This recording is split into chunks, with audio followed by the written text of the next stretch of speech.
pero nunca tuve a mi papá y yo a veces lloraba sola. Pues, yo no quiero llorar. Ay, eso es lo más triste que me ha pasado en la vida.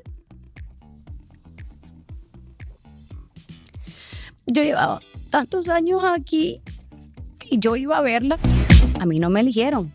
En las audiciones, me acuerdo como si fuera hoy, Lupita me dijo, eres una niña muy linda, pero no tienes lo que estamos buscando.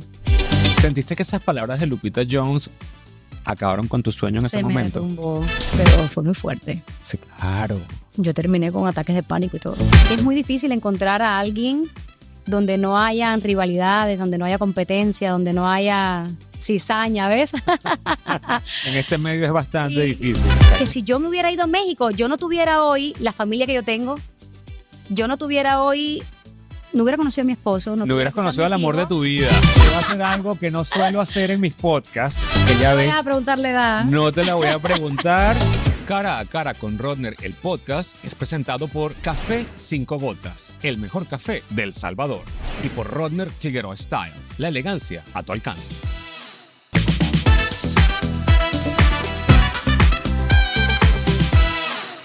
Bueno amigos, ya lo vieron, si quieren probar el café vayan a 5gotas.com y si quieren ver la ropa vayan a rodnerfigueroa.com. Pero hoy, hablando de cosas bellas como mi línea de ropa, tengo a una mujer bella, una belleza, y no lo digo yo, una belleza porque ella participó en el reality show, diría yo, más famoso que hubo en todos los tiempos de la cadena Univisión.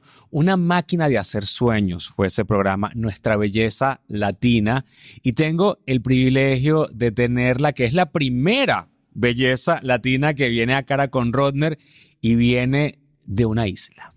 Viene de una isla que yo le tengo muchísimo cariño, a Cuba, y es una mujer preciosa, mamá, que está de regreso en la pantalla chiquita, y estoy hablando de Graydis Hill. No, pero con esta introducción quiero pararme a abrazarte. Bueno, dame un abrazo y un Dame beso. un abrazo, que hacía mucho tiempo no nos veíamos. Sí te veo por las redes todo el tiempo, pero en persona Yo no. también. Bueno, es que me parece increíble que tengamos esta conversación porque le estaba diciendo a Graydis, ¿en qué año ganaste tú? Bueno, dilo tú. En el 2009. En el 2000. ¿Ya han pasado cuántos? 15 años. Es increíble, el tiempo voló. 15. Bueno, y lo más increíble es que parece que los años no hubieran pasado por ti porque te ves igual de chiquitita de que aquella vez. No te voy a preguntar la edad. No te la voy a preguntar, pero sea la edad que tengas, te ves estupenda. Gracias.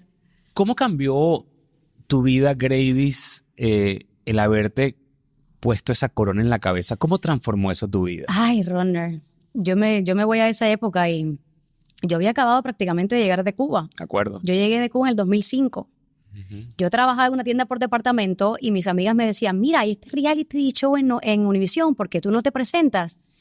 Yo jamás había visto una cámara de televisión, y sí, yo soy ingeniera industrial, nada que ver con la televisión, pero siempre me apasionó tanto estar en cámara. Mi sueño era, no sé, voy a ser actriz, voy a hacer novelas. Quiero pararte un segundo y perdón. Tú eras ingeniera industrial porque estudias esa carrera en Cuba. ¿Cuba te ofreció las posibilidades de que ejercieras esa carrera? No, Cuba no me ofreció ni las posibilidades de que yo estudiara lo que yo quería estudiar. Oh. Yo siempre quería entrar en el medio del arte. Ajá. Pero en Cuba, tristemente, no puedes elegir muchas veces o prácticamente nunca lo que quieres estudiar. Entonces, cuando yo me gradué del preuniversitario, porque el gobierno no te da la oportunidad, cuando yo me gradué del preuniversitario, ellos bajan un escalafón o una, ¿cómo se le llama? Una boleta. Y en esa boleta tienen las opciones que ellos le ofrecen a los estudiantes. A mí me encantaban las matemáticas y de todas las cosas, de letras y todo eso era lo que más me gustaba, la ingeniería. Entonces puse industrial, puse química, puse varias ingenierías que pudieran ser mis opciones para estudiar. Y por eso estudié ingeniería industrial, que de hecho nunca la ejercí. Ya. Porque cuando yo me gradúo, yo salgo de Cuba y vengo para los Estados Unidos y entonces pues decidí no ejercerla. ¿A qué edad te vienes de Cuba y cómo te vienes de Cuba? Porque sé que cada cubano que ha llegado a este país tiene una historia distinta. Tú sabes que esto es una historia que nunca he contado, ¿no? No lo sabía. Yo salgo de Cuba a los 25.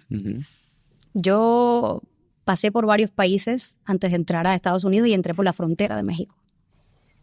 Tú pasaste la frontera Yo pasé la ilegal, asumo. Bueno, en su momento. Sí, Bueno, los cubanos tenemos ciertos privilegios, ajuste. diría yo, y me acogí al ajuste, pero yo pasé la frontera. Yo quiero explicar esto que es importantísimo para los que no son de los Estados Unidos, porque este podcast lo ven en todas partes del mundo. Los cubanos, hay una ley de ajuste cubano que si el cubano llega a poner pie en suelo americano. Sí, también estaba la de pie seco, pie mojado, que fue la que quitó Obama cuando salió de la presidencia. Correcto. Pero entonces nos ajustamos a esta ley de ajuste, que cuando llevas un año en Estados Unidos te da la posibilidad de darte la residencia. Exactamente. O sea que dentro de todo, el cubano lo tiene más fácil de legalizarse en los Estados Unidos. Porque ahora estamos viendo todo cambiado. Yo creo que sí, desde luego que sí. Está todo cambió. Pero en su momento tú te beneficias de eso. Pero quiero que me cuentes, que a lo mejor es lo que la gente no sospecha, ¿cómo fue esa travesía de atravesar la frontera de México? ¿Qué viviste tú? Porque ahí se cuentan historias terribles de coyotes, de gente que la dejan abandonada, de noches de hambre, de frío, peligro. ¿Cómo fue tu historia? Bueno, yo no tuve que atravesar el desierto ni el río. Yo atravesé la frontera por este peaje que hay, donde conecta Estados Unidos y México, y mucha gente de México vienen a trabajar. Yeah. Pero yo crucé como a las 3 de la mañana en un grupo de otros cubanos que también estaban haciendo la travesía. ¿Venías sola? Yo venía con un novio que tenía yo en esa época. Pero sí, sin familiares. Mi papá sí vino para acá cuando el Mariel, no sé si habrás escuchado en el 80 los Marielitas. El Mariel es un puerto. Un puerto. Por eso le llamaron el éxodo del Mariel. Correcto. Porque las familias iban a buscar a los cubanos y no dejaban que montaran a su familia. Le llenaban los barcos de presos y de gente que andaba en las cárceles. Wow. Y Fidel sacó todos esos presos y los mandó todos para acá. ¿Tu papá estuvo preso? Mi papá no, pero ellos mezclaban las familias con los presos. Con los presos. Ya. Y me cuentan que, bueno, ahí se veía violaciones y de todo. ¿Qué fue para ti separarte de tu papá? ¿Qué edad tenías en ese momento? Yo no había nacido. Mi mamá estaba embarazada. No te lo puedo creer. Mi historia es para escribir un libro. O sea que tú no conoces a tu papá hasta que llegas a los 25 años acá. Hasta que yo cumplí 14 años. ¿Cómo? Cuéntame. Porque a las personas que se fueron por el Mariel, el gobierno de Cuba no los dejaba entrar al país.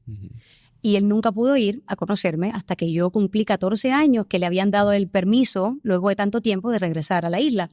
Entonces yo lo conocí cuando yo tenía 14 años. Yo tuve mi infancia sin mi papá, que le preguntaba a mi mamá, ¿dónde está mi papá? Y yo, por las fotos. Claro. Y porque mi mamá me hablaba de él. Pero nosotros, para hablar por teléfono con mi papá, mi mamá tenía que caminar muchísimo. Yo soy de un pueblo chiquito en provincia Habana, y tenía que caminar muchísimo a la única casa que tenía un teléfono en el pueblo, San Antonio de las Vegas se llama mi pueblo, para yo poder hablar con él. ¿Cómo te afectó a ti esa ausencia, Greydis? Bueno, imagínate, yo soy mamá ahora de una niña y de un varón, y la niña tiene adoración con su papá, con mi esposo.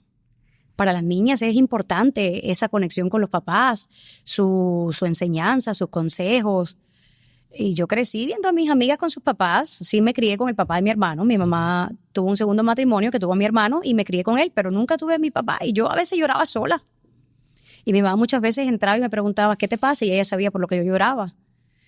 Y me acompañaba y se echaba a llorar conmigo también porque era muy duro, era difícil crecer así por una cuestión que no fue elección propia. Claro. Sí, claro, él eligió irse, pero él pensaba traerse a mi mamá y no pudo.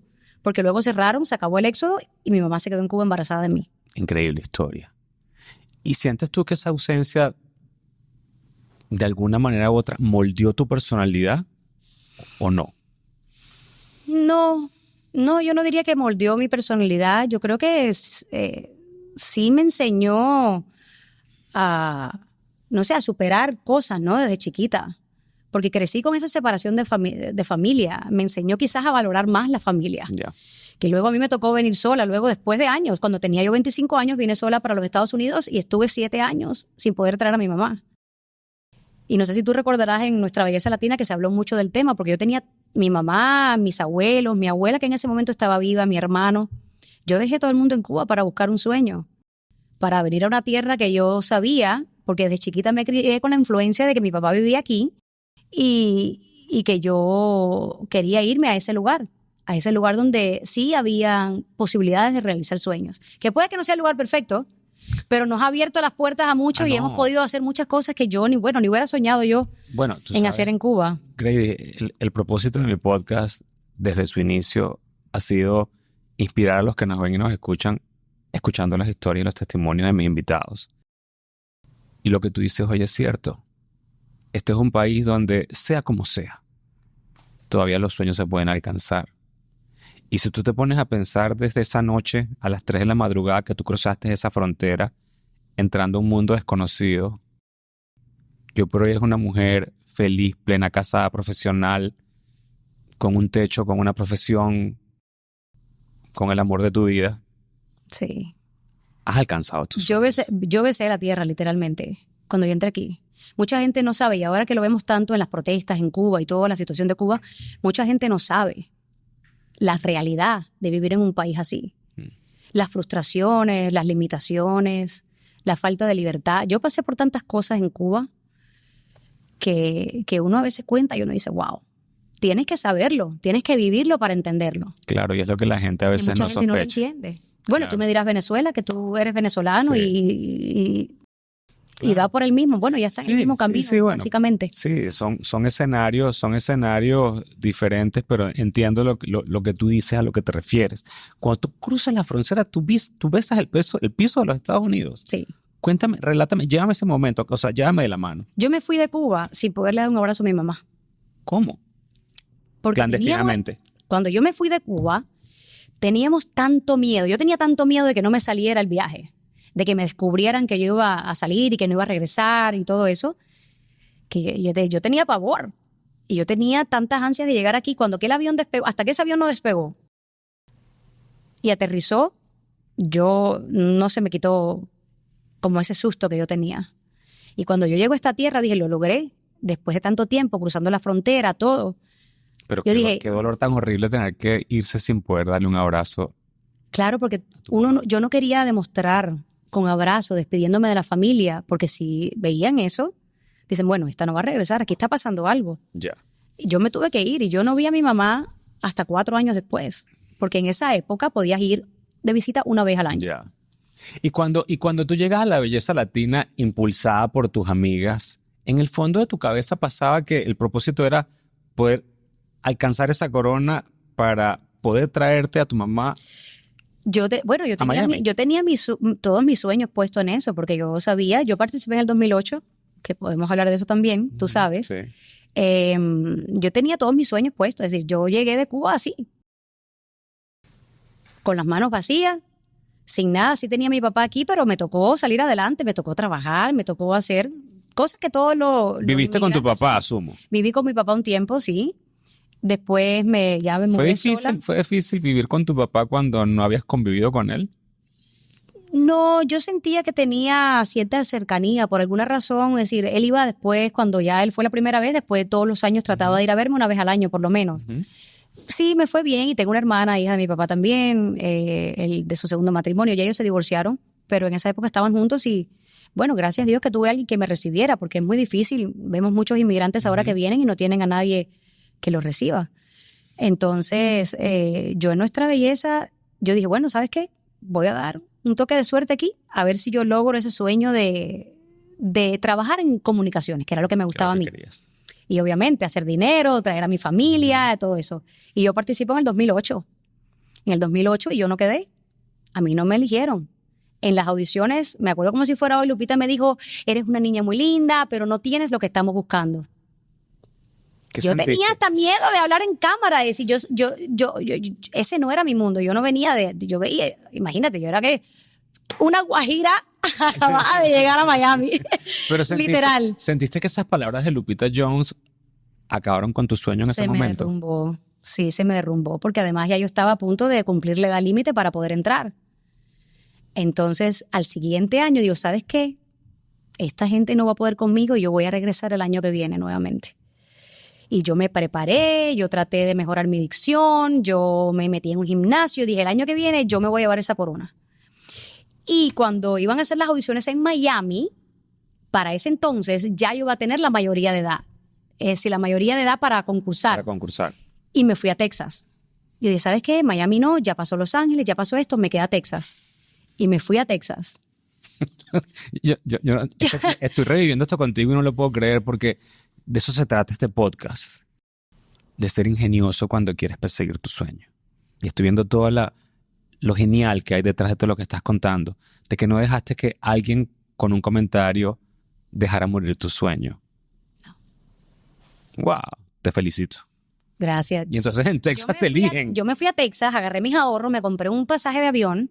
En ese momento una niña que conocí en la audición del año anterior, que estuvimos juntas, me ofreció su casa y me quedé. Luego fui a la audición en Texas y en Texas me dijeron, Grady Hill, pero como tú has cambiado. Yo dije, esto es buena señal. Sí, claro. Y me agarraron, entré en la audición de Texas y bueno, gané. Y ganaste el concurso. No fue fácil, pero sí, gané. Bueno, yo siempre digo algo, con el permiso me va a servir un poquito de café 5 gotas. Si lo quieren probar, vayan a 5gotas.com. No te ofrezco hasta ahora porque sé que hasta ahora ya no tomas café. No, si me tomo un cafecito ahora, no salto duerme en esta mesa, camino por las paredes. No duerme. Pero chin, chin. Chin, chin, salud, amiga. Qué belleza de cuento. Ganas Nuestra Belleza Latina. Gané Nuestra Belleza Latina. De ganar la corona a entrar a la realidad del día a día en la televisión, que es muy distinto. Y muy difícil. Y muy difícil. Sí. ¿Fue frustrante, decepcionante? ¿Cómo fue vivir esa experiencia? Porque yo recuerdo que con Alejandra Espinosa, apenas ganó el concurso, María López, quien era que llevaba el concurso en ese momento, me encargó que me la llevara. Sí, yo la adoro y le mando un beso enorme. Mucho, ella se recordará de este cuento. Sí. Me tocó llevármela a Nueva York a Fashion Week. Y yo compartí con Alejandra varios días ahí. Y la pobre era como, o sea, está en un mundo que no era el que le pertenecía. Y yo me acuerdo que yo la llevaba ya con la corona puesta a los desfiles y ella se quería morir con aquella corona en la cabeza porque llamaba la atención demasiado. Difícil, Ronner. Y yo le decía, mira, María me dijo que tenías que tener la corona puesta todo el tiempo. Mira, y me sentía tan mal por ella. Acuérdate que este es un concurso que buscaba niñas que no tenían nada que ver con la televisión. Muchas veces sin preparación en los medios. Correcto. Yo tenía una carrera que me había preparado mucho en la vida, pero no tenía esta preparación para los medios. Entonces, cuando yo gano Nuestra Belleza Latina, lo primero que hice fue, estuve en El Gordo y la Flaca. ¿Te acuerdas que éramos compañeros de escritorio? Sí, de escritorio. Eso hay que explicarlo. Sí. El Gordo y la Flaca es el programa de entretenimiento más longevo que ha habido en los últimos tiempos. Lleva 25 años, conducido por Raúl de Molina y Lilia Estefan. Perdón. Parte del ganar este reality de Nuestra Belleza Latina era que la ganadora pasaba un año trabajando en El Gordo y la Flaca como reportera y era donde se fogueaba y aprendía el trabajo. ¿Te recuerdas de mí en esa época trabajando contigo? Pero claro, estabas tú aquí en un desk de lo más lindo con fotos y todo. El mío estaba peladito, yo iba ahí, aquello estaba triste y deprimente. Me porté bien contigo, ¿no? Sí, te portaste bien conmigo. No, me acuerdo de Osmani, me acuerdo de Betty. Claro. Que son productores maravillosos y la verdad que yo tenía cualquier duda y yo iba, por favor, porque imagínate, soltarme ahí, pero no solo ahí, a producir y escribir mis historias. Yo jamás había producido ni escrito nada. Yo no tenía esa preparación. Entonces yo lo hice porque yo soy una luchona. Claro. Y ahí me ponía a escribir mis historias y me iba con mi cámara y hacía estos reportajes y luego Osmani me echó la mano muchas veces, Betty también.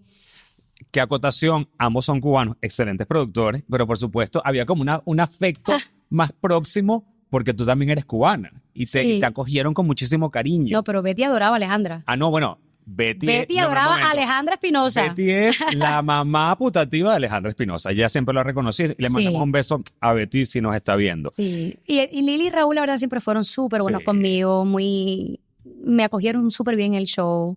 Pero lo sufriste o lo disfrutaste. Las dos cosas, las dos. Cuéntame por qué. Lo gocé más porque siento que aprendí mucho. Me dio mucha cancha para todo lo que me tocó hacer después. A palos, pero aprendí. Sí. Lo disfruté porque a mí me encanta todavía hacer televisión. Siento que me da como, y sobre todo televisión en vivo. Tú me lo dirás si no es súper rico. Te da como, no sé, te despierta ese gusanito, la adrenalina, súper divertido. Me gustaba mucho la oportunidad. ¿Y qué fue lo que no te gustó? ¿Qué fue lo que no me gustó? No, es que, Ronald, de verdad, yo quería tanto eso, que yo creo que cualquier cosa yo la iba a aprovechar. Me gustó y tuve la posibilidad, que lo que yo siempre soñaba, voy a ser una actriz de telenovela. Hice novelas, me acuerdo de Baluna, fue mi primera telenovela con Univisión. Entonces tuve muchas oportunidades para conducir el desfile de las rosas. Ese año, fueron 2 años, el segundo fue en actuación, pero ese año me dio esa cancha, fue como una escuelita que me preparó. Sí. Pero sí me costaba a veces el tema de que me conocía la gente. Me encantaba, pero yo no puedo salir ni despeinada porque yo siento como que la gente quiere que uno sea perfecto. Y a veces la gente es un poquito cruel o algo así. Entonces me costaba adaptarme a la fama. A la fama. Y apreciaba mucho el cariño del público porque al final del día, si no es por el público que nos apoya y que ve nuestros shows y todo. Sí, el público es el que te mantiene. El público es el que te mantiene. El público es el que te mantiene. Pero es un medio complicado, sobre todo... Yo a veces sobre todo cuando se te acaba el contrato.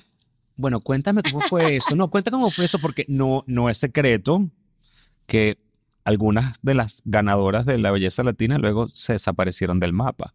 Porque el contrato duraba 1 año, ¿no? Sí, yo tuve 2 años porque tuve luego un contrato con Eva Luna, que fue la telenovela que hice siguiente.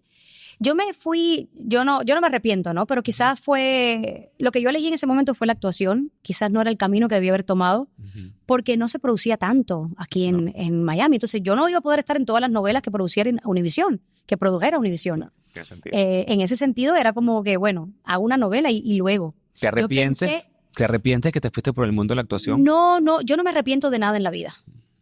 Cada cosa que yo hago en la vida, aunque me caiga de cabeza, me enseñó. Un aprendizaje. Me enseñó a tomar decisiones.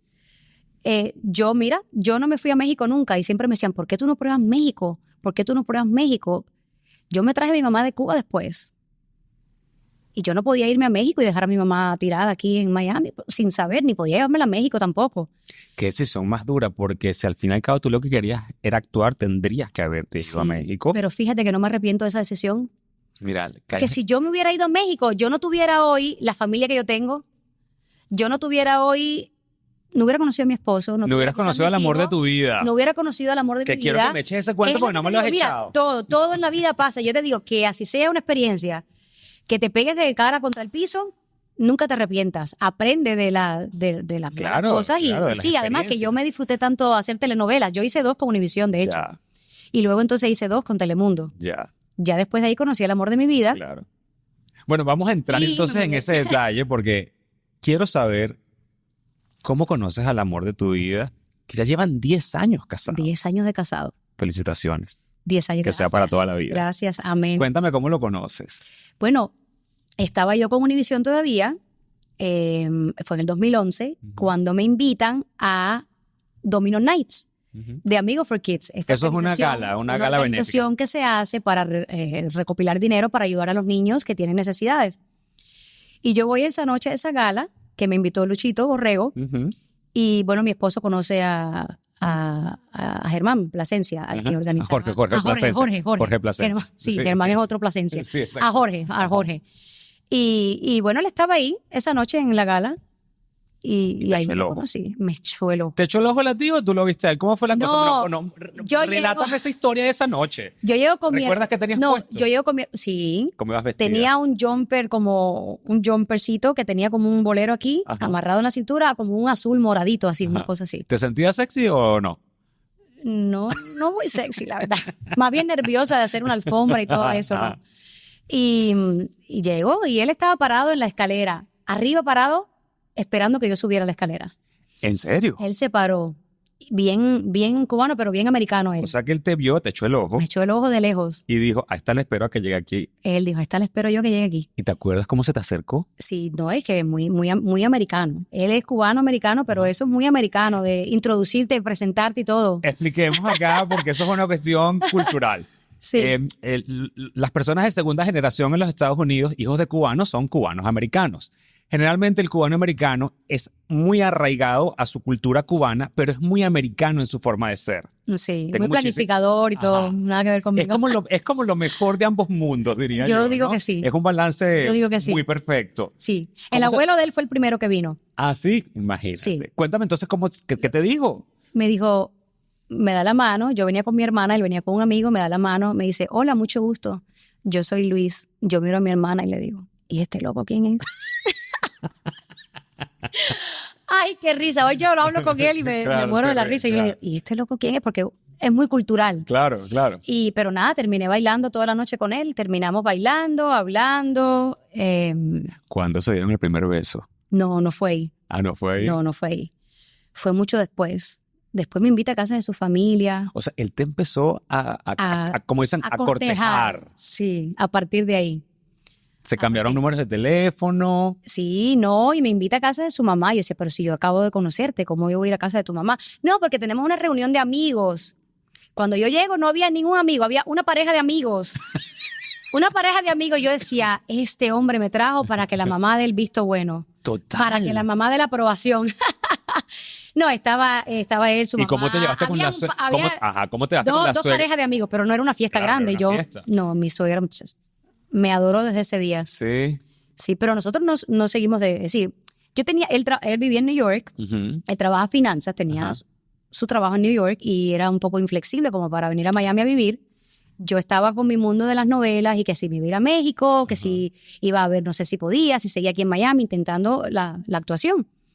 Y bueno, nada, él se fue a su New York, yo me quedé aquí en Miami, dejamos de vernos por un tiempo, nos hablamos por un tiempito, pero al final se enfrió la relación y dejamos de vernos. Claro. Y nos reencontramos un año después, 2 años después. A ver, fue en el 2011 y nos hicimos novios en el 2013, principio del 2013. Nos reencontramos a finales del 2012. ¿Cómo se reencuentran y por qué? Ay, porque yo le mando un mensaje de texto. Ahora fuiste tú. Mira entonces. Tú. Mujeres, escuchen esto, porque me encantó. Tú decidiste tomar acción, porque muchas veces las mujeres se sientan pasivamente a ver si el hombre se les acerca. No, yo estaba hablando con mi mamá ese día y este muchacho, siempre me quedé porque un hombre que me abría la puerta del carro, cosa que tú no ves mucho y yo no estaba acostumbrada a eso, un caballero pero así, me abría la puerta del carro, súper caballeroso, atento, y a mí me encantó eso. Claro. Se enfrió la relación por la distancia, pero un día a mí se me ocurre escribirle, ¿sabes? Yo le decía, neoyorquino, mira, neoyorquino, ¿cómo estás? ¿Qué es de tu vida? ¡Wow! ¿Cómo estás? Mira que voy a Miami mañana, te quiero ver. ¿Cómo son las cosas de ¿Puedes Dios? creer eso? Las cosas de Dios son perfectas. Que si al día siguiente lleva a Miami, quedamos a encontrarnos en un restaurante que estaba yo con unas amigas y hasta el sol de hoy. Desde ese día más nunca se separaron. Más nunca. ¿Cómo manejaron el tema de la distancia? ¿Cómo fue ese noviazgo? Fue un noviazgo, me imagino, en teoría, a la distancia al principio. Un poquito, y ya después yo me mudé a New York. Claro. No, fue un noviazgo a la distancia, pero ya como que era algo más, pues más formal, ya teníamos una relación. Y él venía a Miami, llegó viniendo todas las semanas. Desde ese momento no está fácil. No está fácil. Mucha gente hace ese commute, ese transporte en Miami, New York, por las razones que sean. No es tan complicado, pero es fastidioso. Es fastidioso, no, sí. No, pero se ve que había un motivo, se ve que le gustaste. Mucho como para hacerlo a cada rato. Bueno, y él a mí. Obvio, por supuesto, por supuesto. De ese momento al noviazgo, ¿cuándo te propone matrimonio? Y te recuerdas. Pero mira, esa es una de las cosas que cuando está para ti, ni aunque te quites, y cuando no estás, ni aunque te pongas. Estaba para mí y yo estaba para él. Entonces yo creo que estábamos en una etapa de la vida que los dos estábamos mirando para el mismo sentido, ¿verdad? Ya él estaba listo para casarse. Bueno, nosotros empezamos la relación a principios de 2013 y nos comprometimos en el 14, nos casamos en el 15 y tuvimos a Lucas en el 16. ¡Wow! Todo fue así, porque estábamos en la misma página, que eso es importante. A veces que las personas hablen qué quieren, qué no quieren. Ya desde el principio yo sabía que él quería hijos, él sabía que yo quería hijos. Porque desde que nos conocimos empezamos tienes que hablar las cosas para que las cosas no te agarren de sorpresa. Qué bueno que lo compartas, porque yo siempre digo que cuando tú conoces a una persona y estás buscando una relación, tienes que hacer ejercicio consciente de ver cuántos puntos en común tienen. Claro. Porque eso facilita mucho la relación. Claro. Te da 2 hijos maravillosos, guapísimos además. Sí. ¿Cómo te cambió la maternidad? Ay, lo mejor que me ha pasado en la vida. Pero antes de llegar a la maternidad, ¿cómo te propuso matrimonio? Pues me encantan esas historias. Bueno. ¿Te lo sospechabas? No, yo bien perdida. Yo no me había hecho ni las uñas. Mentira. Sí, en esos días donde tú no tienes uñas hechas, el pelo es un desastre. Quieres salir en tenis y con un abrigo como sea en el Parque Central. Siempre caminábamos al Parque Central y estaba mi papá.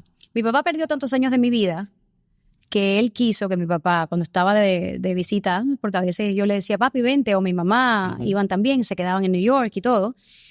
Y él quería aprovechar la oportunidad de que mi papá estuviera presente. Porque dice, como él perdió tantos años de tu vida, yo quería que él formara parte de este momento especial. Ay, me dio ganas de llorar y todo. Oye, sí. Luis es un tipo muy especial. Sí, O sea, eres muy afortunada. sí. Porque no es Yo nada digo que sí. egoísta. Y, No, y te ni lo digo esto celoso. con los ojos, Sí. llenos de lágrimas, no porque quiera llorar, porque es que esa es una bendición en tu vida tener un hombre así. Me lo Es una cuentas y digo, bendición. qué fortuna has tenido, Sí. Gladys. Sí, fue una experiencia diferente Bueno, porque cuéntanos, yo había échanos el tenido cuento. otras experiencias que no habían sido muy Son buenas. todo lo contrario, seguramente. Entonces, bueno, él había planeado todo en el Parque Central para caminar como si nada pasara. Yo sí, y me dijo, mi amor, pero tú no te vas a cambiar de zapatos. Y yo, pero si yo voy al Parque Central hasta en pijama, porque de verdad, yo iba a veces con un pijama, me ponía el abrigo encima, como había frío, unas botas y nadie se se ve enteraba nada. que yo iba en pijama. No tenía uñas hechas, nada. Vamos a caminar al Parque Central. Nos tiramos así en una alfombra, en una de estos blankets, en el Ajá. piso. Llevamos una botella de vino blanco. Para mí era un día normal, que íbamos al Parque Central mi papá como estaba de visita y nos llevamos el perrito también a radar, chiquito. Eh, bueno, nada, O sea, tu papá se fue con mi ustedes. papá se fue con nosotros. Ah, él te pidió la mano delante Delante tu de mi papá. Ah, no, pero es que el cuento se mejora. Sí. Pues yo estuve grande que él estaba aprovechando, que era para que tu papá circunstancialmente estuviera en Nueva York. Ah, él lo hace delante de tu, y tu papá No, sabía. nos vamos, parece, sí, él le había dicho. Menos mal. Él le había comentado que iba a hacer algo, ¿no? Pero yo no sé, yo bien perdida. Y tú Yo tenía despelucada. las uñas despelucada y con las uñas destruidas, de verdad. Y entonces, bueno, nada, él se pierde un momentico y aparentemente él había ido a buscar un espacio que él quería, que tengo hasta fotos aquí, al lado del lago que hay, un banquito, y había una pareja. Y él le dijo, ustedes se pueden mover de aquí, que voy a proponer. I'm gonna propose. Y ellos se fueron y cuando yo voy me siento ahí, yo perdida. Me siento en el banco, mi papá aquí, el perrito, todo el mundo. Y entonces él saca un libro de todas las cosas que él ama de mí. Un libro con fotos. Esto es para que llores. No, pero es que nos estamos enamorando todos de Luis escuchando esto. Qué tipo tan Sí. detallista, Sí, por favor. hace un libro con todas aquellas fotos, todas. Y cuando yo empiezo a ojear, bueno, ahí ya estaba yo con las lágrimas y amo esto de ti, el que me hace reír y que amas la familia como yo. Todas las cosas especiales que él sentía que yo tenía. Y al final, cuando yo hago la última página, le había tomado una foto a la cajita y a mi anillo. Y yo me quedé así como que, no, espérate, tú no vas a hacer esto aquí. Y los temblores que me empezaban, tú no vas a hacer esto aquí. Y aquel hombre ha sacado el anillo del bolsillo, se ha arrodillado. Y yo, ay, me muero. Y con mi papá al lado. ¿Y tu papá qué hacía? Mi papá ahí lloraba. Yo lo miraba y él, tú sabías. Y él lloraba ahí junto conmigo y muy lindo. Muy Ay, lindo. qué historia tan bonita. Y ahí él Gladys. sí. Qué historia tan bonita. Sí. Pensar todo lo terrible que pasaste en tu infancia, en tu adolescencia, lo que sea, y cómo de verdad la vida te ha recompensado. Pero es que, ¿saben? Yo les voy a decir una cosa. Cuando la gente es buena, y te lo voy a decir a ti delante. Yo te voy a decir algo para que tú veas hasta qué punto Luis, porque él es muy especial. Yo siento orgullosa. Yo regresé a... Ay, esta me va a poner cosas malas porque voy a hablar de mi abuela. Bueno, anyways. Yo iba a Cuba cuando mi mamá, mi hermano estaban, mi abuela, mi abuelo, a visitarlos. Y la primera vez que yo voy a ir con Luis, obviamente yo decía, este hombre no se puede quedar donde yo crecí, que qué pena. Ahí no hay ni agua potable. No hay ni agua para uno bañarse, se va a tener que bañar con un cubito, lo que sea. Nos vamos a quedar en un hotel. Cuando llegamos a mi pueblo donde yo vivía, mi abuela vivía en una finca. Cuando él llegó a esa finca, él dice, yo no me voy para un hotel, yo me voy a quedar aquí. Nos vamos a quedar aquí con tu abuela. ¿Sabes cuánto se lo agradezco? Cuánto se lo agradezco porque fue el tiempo que pasé más con mi abuela antes de que falleciera. Ay, yo no quiero llorar. Nos quedamos en la finca. Tenía mi abuela una arboleda de mango maravillosa, con botas así en el fango, durmiendo bajo un mosquitero para que no nos picaran los mosquitos, bañándose con un cubito de agua como yo crecí. Es decir, él estaba viviendo la vida que yo había vivido. Él decía, yo no quiero privilegios, yo quiero ver lo que tú viviste, yo quiero hacerlo como tú lo hiciste. Y se lo agradezco tanto. Y te regaló porque mi abuela un lo tiempo adoraba. con tu abuela. Me regaló un tiempo con mi abuela. Día y noche. Día, noche. Porque después vine para acá y me enteré que mi abuela tenía cáncer de colon. Ay, eso es lo más triste que me ha pasado en la vida. Yo llevaba tantos años aquí y yo iba a verla, claro, pero obviamente, en aquella época nos dejaban ir una vez cada 3 años. Mi abuela fue mi segunda madre. Con mi abuela yo me crié. Con mi abuela yo crecí. Yo era el delirio de mi abuela. Y estaba grabando yo una novela con Telemundo en esa época. Porque claro, yo tenía que regresar. Después que fui con Luis, regresé a hacer plata. Yo era quien ayudaba a mi familia. Yo me sostenía sola. Tenía que hacer plata. Me fui a New York, a un comercial en New York. Me regreso a Miami. Empiezo a grabar esta novela ya estaba grabando esta novela con Telemundo cuando nos enteramos que mi abuela tenía cáncer de colon. Me fui 2 semanas a llevarla al doctor. Yo no creía en mi fe, yo decía, todo va a salir bien. Yo voy a regresar a Miami. Mi mamá no pudo venir porque le faltaba un permiso, una estupidez de esa del gobierno cubano que no le daban. Yo la traje con pasaporte porque yo la traje reclamada, pero no tenía ese permiso para poder entrar a Cuba. Entonces mi mamá no pudo ir, yo me fui. En ese momento fui sola, Luis se quedó aquí. Estuve 2 semanas con ella, durmiendo con ella, llevándola a los doctores, todo eso. Yo regreso pensando, ahora viene mi mamá, ya había resuelto su cosa en el tiempo que yo estaba en Cuba. Yo dije, ahora viene mi mamá, va a estar con ella. Cuando operen a mi abuela, le saquen este cáncer, va a estar bien. Yo regreso y la veo. Me vine para Miami a grabar. Ay, qué terrible. Mi abuela pasó por la cirugía. Tuvo 3 cirugías. No cicatrizaba la herida. Yo con mi fe todavía, porque la fe uno como que te mantiene creyendo, sí, va a estar bien, va a estar bien. Hasta que me dan la noticia que mi abuela había fallecido. Qué horrible. Qué horrible. Y mentira, uno aquí trabajando, yo dije, bueno, tengo que conseguir un pasaje y irme a Cuba. Yo le dije, me tengo que ir. Yo no quería dejar el trabajo porque votado, porque uno tiene que ser responsable, pero yo dije, me tengo que ir. Mataron al personaje, se murió el personaje de Grace y me fui a Cuba.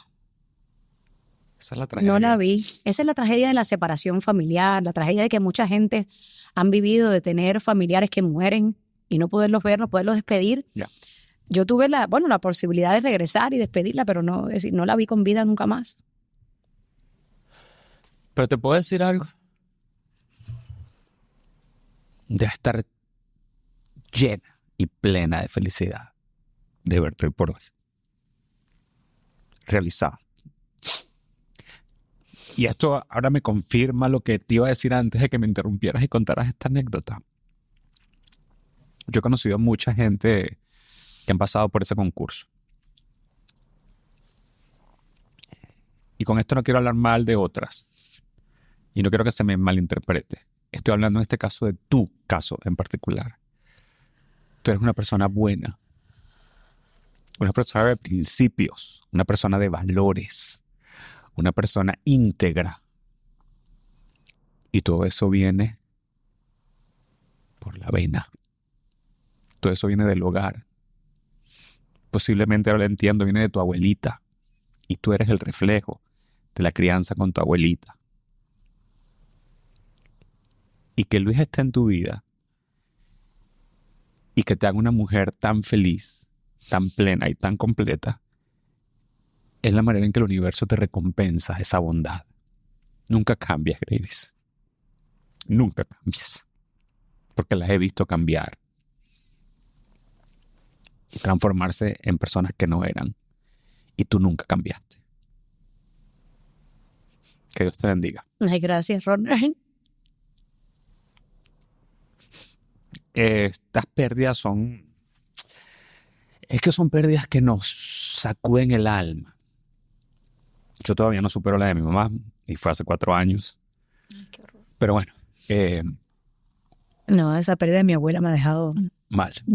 Yo no creo que uno con el tiempo lo acepta, porque es Dios. Tú dices, Dios, dame la fuerza en la vida. Pero fue muy fuerte. Sí, claro. Yo terminé con ataques de pánico y todo. Eso es horrible. Después que perdí a mi abuela, decir, yo pasé. Quiero que le cuentes a la gente lo que es un ataque de pánico, porque yo los viví. Dicen que de cada, si no me equivoco, esta es la estadística, de cada 4 personas, una experimenta ataques de pánico. ¿Tú los experimentaste? Yo lo experimenté a los 25 años cuando falleció mi abuela. Para que veas. Mira. Por eso te digo, por eso son cosas que, mira, yo soy de las personas que yo no, por alguna razón yo no hablo mucho. Y es bueno que estemos haciendo esta entrevista porque mucha gente que me ve ahora en las redes sociales y me sigue y dice, wow, este es un perfecta, ya no ha pasado una Navidad, todo está bien, todo está perfecto. Nadie sabe lo que se esconde detrás de las personas. Como yo te digo, mi abuela para mí era mi segunda madre. Yo adoraba a mi abuela y mi abuela tenía delirio conmigo. Mi primer ataque de pánico me dio en el velorio de mi abuela. Cuando yo regreso a Cuba, con la esperanza de haberla visto viva, y me la encontré en una caja. Bueno, yo estaba tan mal y me empieza de pronto como un calor en la cabeza, se me empieza a nublar una cosa horrible. Es decir, yo nunca me había sentido tan mal y encima de eso estando en Cuba, que yo sé que la medicina es terrible, que capaz me estaba dando un infarto, me iba a morir, yo pensaba que me iba a morir, Claro, es que que no iba a haber medicinas para atenderme, un lugar donde atenderme. ¿Tienes un tissue? ¿Tienes un tissue? Sí, ahí en el baño. Y me empieza ese calor en la cabeza, se me nubla la vista, me empiezan a sudar las manos, yo pensé que me iba a dar un infarto. Yo te entiendo. Ese fue el primero ese fue el primero, es horrible. El primero que me dio. Yo no sabía ni lo que era un ataque de pánico. Es más, en ese momento yo no sabía lo que era. Claro. Yo tenía la presión arterial bien, yo tenía el pulso bien, yo tenía la temperatura bien. El primero es el peor porque no sabes. Ya cuando sabes... No, pero me dieron muchos fuertes también. Sí, pero el primero es el peor. Hasta que no logré entender... Lo que te pasaba. Esto está aquí, tienes que controlarlo, pero es difícil porque te sientes que te vas a morir. Bueno, es que a mí me pasó igual que a ti. Mi abuela fallece, me voy a Venezuela, el entierro, todo, estoy con mi familia, arropado, y cuando regreso a Miami y estoy solo, empiezan esas emociones a invadirme. Y me acuerdo que fui al cine con un amigo y cuando se apagó la luz del cine, que todo quedó en oscuro para que empezara la película, exactamente lo mismo. Palpitaciones, mareo, sentía que no podía respirar. Terminé en la emergencia de Mount Sinai y lo que me pusieron fue Benadryl en la vena y me dijeron, usted lo que le dio fue un ataque de pánico. Sí, no, eso es horrible. Sin lugar a dudas es horrible y si te ha dado un ataque de pánico, lo más aconsejable es que busques ayuda profesional. Pero bueno, retomando las cosas buenas. Estás ahora en la mesa caliente que te vemos ahí. Sí. Y estás trabajando con Giselle Blondet, que estuvo aquí sentada en este podcast y que me dijo que para ella todas las que han pasado por ese reinado son como sus hijas. ¿Qué ha sido para ti? Ay, no, la verdad es que Giselle es una bella. Yo la tengo mucho cariño, la quiero mucho, siempre ha sido un gran apoyo para mí. Y bueno, de estar en Nuestra Belleza, yo que veía, wow, Giselle... era lo más grande, ¿no? La conductora del show y ahora poder trabajar con ella y a veces tenemos opiniones divididas, encontradas y no pasa nada.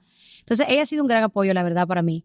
Desde que llegué, puedo hablar con ella cualquier cosa, que es muy difícil encontrar a alguien donde no hayan rivalidades, donde no haya competencia, donde no haya... cizaña, ¿ves?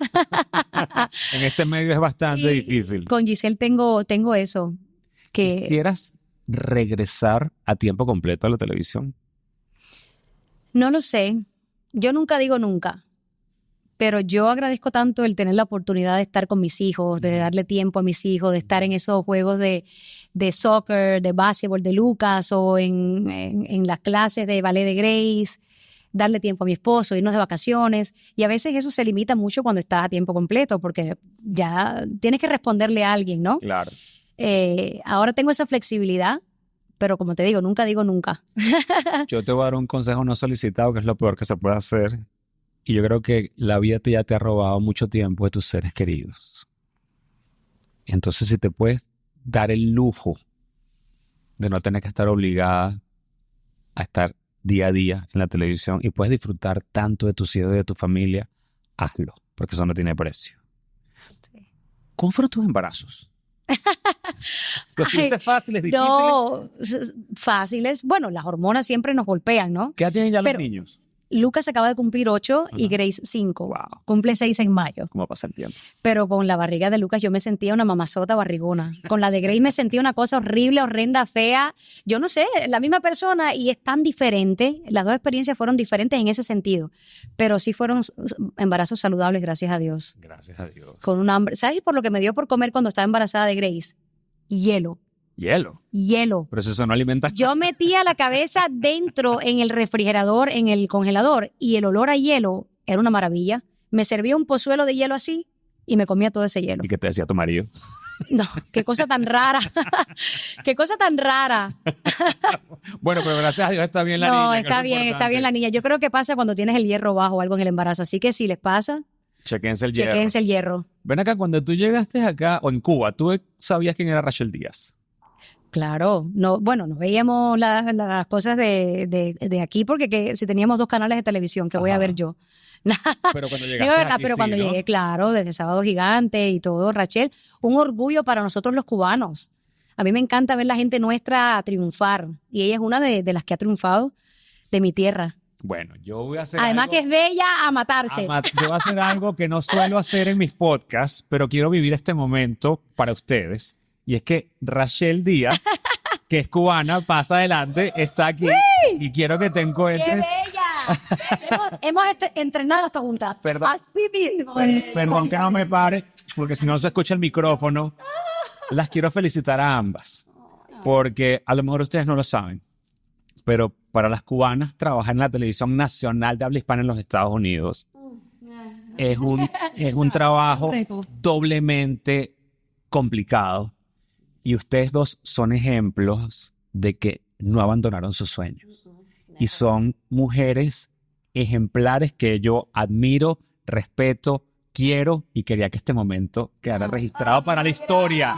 Claro, ¿no? Y para que todos los cubanos, sabes que me ven en podcast mucho en Cuba, para que todos los que lo vean, las vean a ustedes aquí y se sientan orgullosos de ustedes. Bueno, anda para allá que va a servir a esto. Mira. Ay, no, qué lindo, qué lindo. Me encanta. En este momento, quiero que cierres, como siempre cierro mi podcast, dando tus consejos de cómo superar los obstáculos en la vida. ¿Cuáles son los consejos de Grady's? Bueno, yo creo que nunca abandonar tus sueños, trabajar duro, porque todo lo que llega fácil, fácil se va. Entonces, además, lo que tú trabajas y buscas con esfuerzo, lo aprecias más y te sientes más orgulloso de ti mismo. Y además buscar esa gente que te quiere, apoyarte en tu familia, en los seres que te brindan su apoyo, porque siempre es bueno tener un bracito ahí para llorar a veces y para reír otras veces, ¿no? Sí, que no todo es fácil, ¿no? Sí, no, y creer y tener mucha fe en que todo se puede lograr.